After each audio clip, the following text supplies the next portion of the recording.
YouTube, how are we doing? Thank you for the 1,000 subscribers. Thank you. Oh, dude.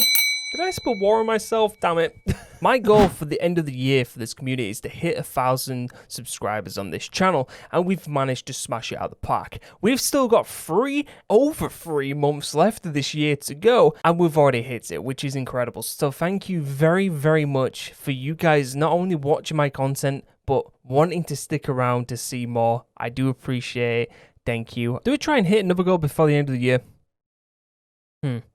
Let's have a think. I'll have a think. So, today we're going to be looking at the CR-56 AMAX rifle inside of Warzone, and we're really going to be breaking down to see what the best attachments are, and also what the best foregrip is for this weapon. So when we're talking about the actual attachments themselves, we're going to be using the monolithic suppressor, the Zodiac S440, the 3x optic VLK scope, and the 45 round mags. Now, the reason why we're choosing those ones in particular is because of the muzzle side of things. The monolithic suppressor gives the biggest range modifier, which is very important inside of Warzone.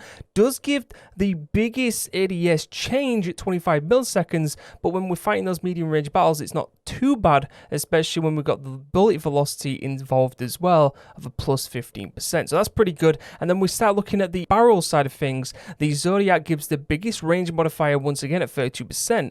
The biggest vertical recoil reduction at 22%, and the biggest change in bullet velocity at 42%. It does decrease hip fire accuracy and ADS speed, but again, at medium range battles, it's not really going to make much of a difference. Now, of course, with the optic side as well, the 3x optic is the best bet because it doesn't change too much in terms of ADS. It's not the worst one going, but it has the biggest reduction in vertical recoil and horizontal bounce. Now in front of me, we do have a chart that we're going to quickly talk about with all 4 previous talked about attachments already applied and all 5 key foregrips that we're going to be talking about and comparing.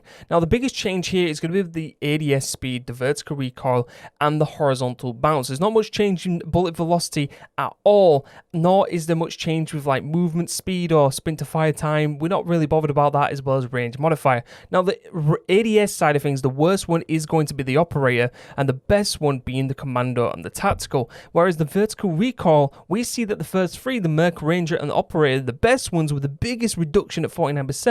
And the horizontal bounce being the biggest reduction with the commando foregrip at 25%. Now these stats become important, especially when we start breaking down the recoil control and a few other elements within the guns, so we can decide which one is the best foregrip to use. Now the best 2 in this chart right here is the Ranger and the commando foregrip. There's a slight difference with the ADS time, with the commando being the best, but the vertical recoil really outshines everything else, especially with the Ranger class. This here is important inside of Warzone, but will the horizontal bounce, or the horizontal bounce, whichever one you want to call it, will that outshine, especially when it comes to recoil control? Let's have a look. So let's talk about the recoil patterns that we can see from the 5 attachments that we've used today. So of course, as you can see, each line represents a color that is matched up with the attachment that we're talking about. And I've lined up all 5 attachments and their recoil pattern with nothing else active on the gun. And this is what we've come out with. So with this, you can see that I've done lines instead of bullet impact holes on the wall. And the reason for this is because we're not looking at the bullet spray and the bullet spread of each attachment. We're more or less focusing on the recoil pattern, or at least the trajectory route that the bullets are going to take. So as you can see by these lines, the Merc has the biggest shift, as well as the commando in change of direction, especially about halfway through. So the Merc is actually pretty squashed down, and to be fair, it doesn't go as high as the other ones, but it does have the biggest change in direction halfway through just here, which of course, when you're taking that into consideration, you're going to have to try and mimic that with the excess movement with your thumb or your mouse. Now, if you come over to the commando, even though it's not as harsh as that one, and it doesn't travel as much over and has a straighter line, in fact, when it goes along with that, the tactical is technically the worst one here. Even though it's got a pretty straight and natural progression, it still goes the furthest, so you're going to have to pull back the most with the tactical here.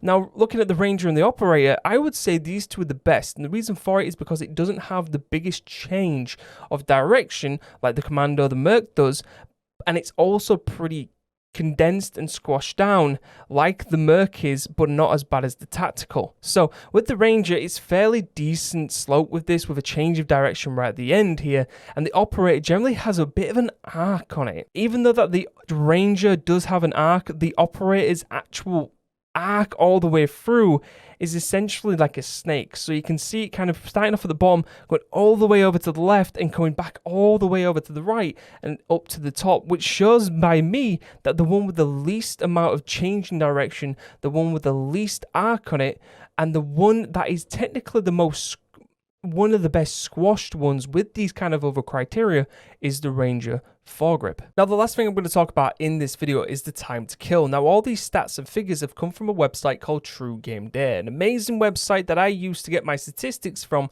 and it's very easy for you guys to go check it out for yourself if you want to go find the link in the description down below. Now, as you can see, the difference between all of these, I haven't labeled this in particular, but the Merc to the Ranger to the Operator, etc., there's no difference with the time to kill. So I've just shown with the Ranger what the time to kill is at different distance to the target in meters to seconds at 250 health. This is with 3 plates of armor and full health essentially. So with this, you're looking at the closer range targets being around about half a second, the medium range targets being around about 0.7 of a second, and the longer range targets around about 100 to 130 meters being just under a second, around about 0.85, 0.9. Now, if that doesn't mean anything to you, that's absolutely fine, but it's a cool indication of, especially comparison to the other weapons, to show that this gun actually kills people at full health, 3 plates in under a second, which is crazy. Now, of course, this is all statistical analysis. The comparison between foregrips to the actual statistics with each of those other 4 attachments that I used. And overall, what the conclusion is that the Ranger foregrip is the best foregrip for the CR56 AMAX. The reason for that is because even though it's not as quick in ADS as the Commando foregrip, it does benefit inside of vertical recoil control, which we've shown in terms of that nice, easy, progressive line that we need to kind of compensate for when we fire on our target to keep it on target for underneath a second to order to kill a fully healed enemy.